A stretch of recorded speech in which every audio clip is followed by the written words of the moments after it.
गोरखपुर शहर के एक छोटे से बस्ती में किशनलाल अपनी पत्नी सुमित्रा के साथ रहा करता था।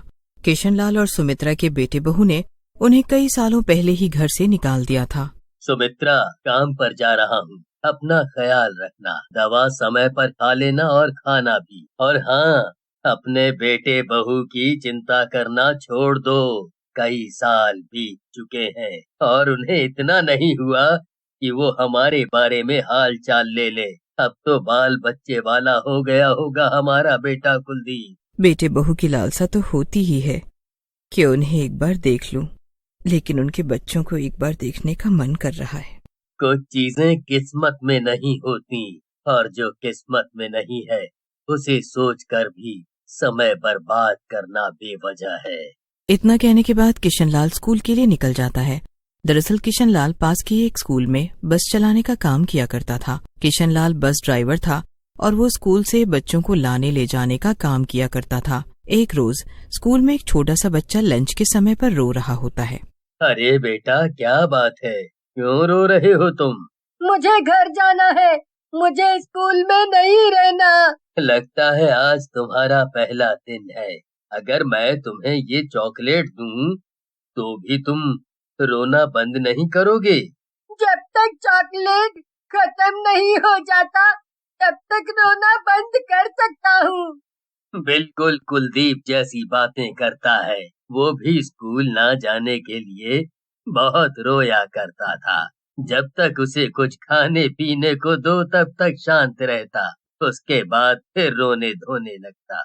मुन्ना किशनलाल का दिया हुआ चॉकलेट खा रहा होता है। अब किशनलाल वहाँ से उठकर जैसे ही जाने लगता है, दादाजी रुकिए, आपने मुझे चॉकलेट दी है, आप मेरा ये खाना खा लीजिए ना। क्या कहा तुमने? दादाजी, बहुत अच्छा लग रहा है। ना जाने कुलदीप के बच्चे कहाँ होंगे, कितने बड़े होंगे। बेटा, मैं ये खाना नहीं खा सकता। इस खाने को तुम्हें ही खाना होगा। अब तुमने मुझे दादाजी कहा है तो दादाजी का फर्ज है कि वो तुम्हें अपने हाथों से खाना खिलाएं।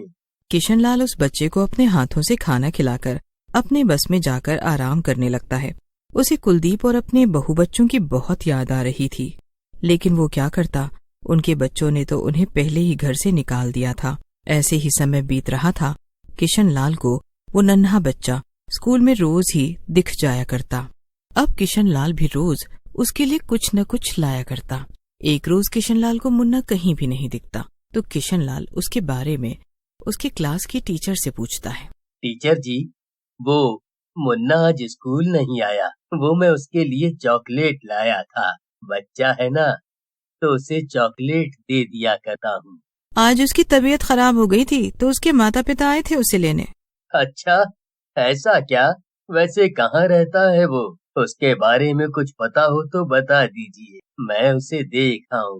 वो पास की सोसाइटी में रहते हैं। मैं तो बस इतना जानती हूँ कि उसके बच्चों के पिता का नाम कुलदीप और माता का नाम रानी है। क्या?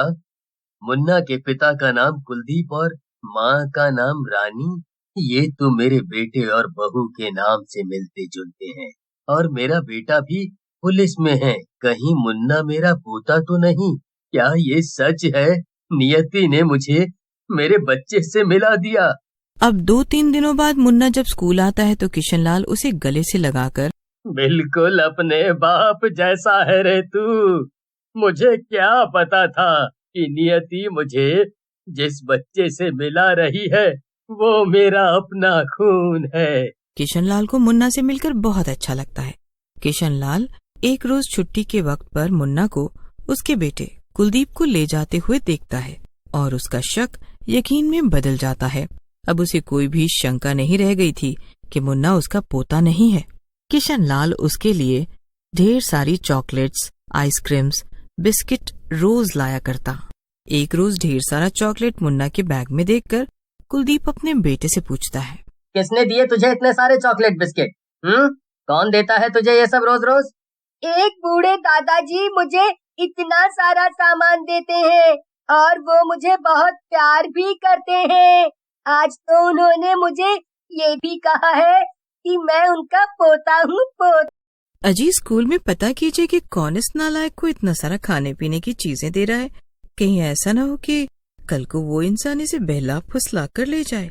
इधर किशनलाल अपनी पत्नी सुमित्रा को सारी बातें बता देता है। सुमित्रा भी अब अगले ही रोज लंच के समय अपने पोते से मिलने आती है, लेकिन तभी वहाँ कुलदीप आता है। अच्छा, तो आप लोग अब मेरे बच्चे के पीछे लगे हुए हैं और उसे उल्टी सीधी बातें भी सिखाते हैं, तभी वो मुझे जुबान लगाता है। आप लोगों ने पहले मुझे चैन से जीने नहीं दिया, अब मेरे बच्चे पर हक जमाना चाहते हैं। मैंने आप दोनों से बहुत पहले ही रिश्ता नाता तोड़ लिया है, तो कृपया करके आप लोग हमारे परिवार को सुख शांति से जीने दें। मैं तो आज पहली बार तेरे पिता के कहने पर अपने पोते को देखने आई थी। कितना सुंदर है मेरा पोता। बेटा, हम तेरे बच्चे को बिगाड़ नहीं रहे, बस इसे देखकर जी भर आता है। आज इतने दिनों पर तुझे देखकर अच्छा लग रहा है। मुन्ना भी मुझे रोज मिलता है, इसे देखकर बहुत सुकून मिलता है मुझे। आज के बाद से दोबारा मेरे बच्चे के आसपास भी मत दिखना आप लोग। लेकिन सुमित्रा अपने पोते को देखकर बहुत खुश थी और किशनलाल तो मुन्ना से रोज मिल लिया करता था। अगले दिन किशनलाल को पता चलता है कि कुलदीप ने उसका नाम स्कूल से कटवा दिया है और न ही अब वो पास की सोसाइटी में रहता है, ताकि वो किशनलाल और सुमित्रा से दूर रहे। आ गए आप। और मुन्ना कैसा है? कितना प्यारा है ना कुलदीप का बेटा। प्यारा तो है, लेकिन अब कहाँ है, कैसा है पता नहीं। कुलदीप ने पास की सोसाइटी भी छोड़ दी और अपने बेटे का नाम भी स्कूल से कटवा दिया। किशनलाल अब कई दिनों तक स्कूल नहीं जाता। उसकी तबीयत अचानक बिगड़ गई थी और करीब 1 सप्ताह बिस्तर पर रहने के बाद किशनलाल को अटैक आता है और वो इस दुनिया को अलविदा कह देता है। किशनलाल की मौत से सुमित्रा को गहरा सदमा लगता है। दूसरी तरफ कुलदीप और उसकी पत्नी रानी अपने बेटे को एक अच्छे और नए स्कूल में दाखिला करवा चुके थे। सुमित्रा अब जैसे तैसे अपना गुजारा कर रही थी। वहीं दूसरी ओर कुलदीप अपने परिवार के साथ खुश था। एक रोज मुन्ना स्कूल की तरफ से पिकनिक पर जाता है, लेकिन रास्ते में अचानक से बस का ब्रेक फेल हो जाता है। बस ड्राइवर बस को इधर उधर भगाने लगता है। सभी बच्चे बस में सीट पकड़कर चिल्ला रहे थे। बस ड्राइवर को कुछ भी समझ नहीं आ रहा था। बच्चे भी घबराए हुए थे। तभी अचानक बस ड्राइवर की जगह कमान किशनलाल संभालता है। किशनलाल को देखकर मुन्ना बहुत खुश था। किशनलाल जो कि मर चुका था और उसकी आत्मा अपने पोते को देखने के लिए भटक रही थी और वो अपने पोते के पुकारने पर उस मुसीबत की घड़ी पर हाजिर हो जाता है और उस बच्चे से भरी ब्रेक फेल बस को भी किशनलाल रोक पाने में कामयाब होता है।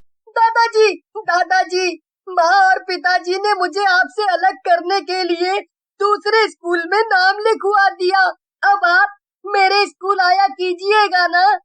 अरे वो एक भूत है, किशनलाल का भूत। किशनलाल, मैं तुम्हें जानता हूँ, याद है हम एक बार स्कूल में मीटिंग के दौरान मिले थे। मैं यहाँ किसी को नुकसान पहुँचाने नहीं आया हूँ। मेरी आत्मा तो मेरे इस नन्हे से जान के लिए भटक रही थी, जिसने मुझे पुकारा और मैं यहाँ चला आया। इसी के वियोग में मैंने अपना शरीर त्याग दिया और आज इसे देखकर मुझे मुक्ति मिल जाएगी। किशनलाल, तुम्हारे जैसा इंसान वाकई इस दुनिया में नहीं है। भले ही तुम्हारे बेटे बहू ने तुम्हें घर से निकाल दिया हो, लेकिन तुम्हारे और तुम्हारे पोते के प्यार ने ये साबित कर दिया कि वाकई तुमने इस मुसीबत पर न सिर्फ उसकी बल्कि बाकी के बच्चों की भी जान बचाई है। किशनलाल जो कि एक भूत था, वो बच्चों की स्कूल बस चलाकर उन्हें स्कूल तक पहुंचाता है और उसके बाद उसे मुक्ति मिल जाती है। जब ये बात कुलदीप और रानी को पता चलती है तो उनके आंखों में आंसू भर आता है और वो भावुक हो जाते हैं और वो अपनी माँ को ढूंढने निकलते हैं। बहुत पूछने के बाद कुलदीप को उसकी माँ मिल जाती है। तुझे आज याद आया है जब तेरे पिता ने अपना शरीर त्याग दिया? अपने पोते के लिए वो बिस्तर पर पड़े रहे और उन्हें अटैक आ गया। तूने अपने पिता की जान ली है। इन्हें माफ कर दीजिए माँ, और चलिए, पिताजी को जो दुख हमने दिया है अब वो दुख हम आपको नहीं देना चाहते। लेकिन जब कुलदीप को अपने पिता के बारे में पता चलता है तो वो अपनी माँ को अपने साथ रखने लगता है और भरा पूरा परिवार साथ में खुशी खुशी रहने लगता है।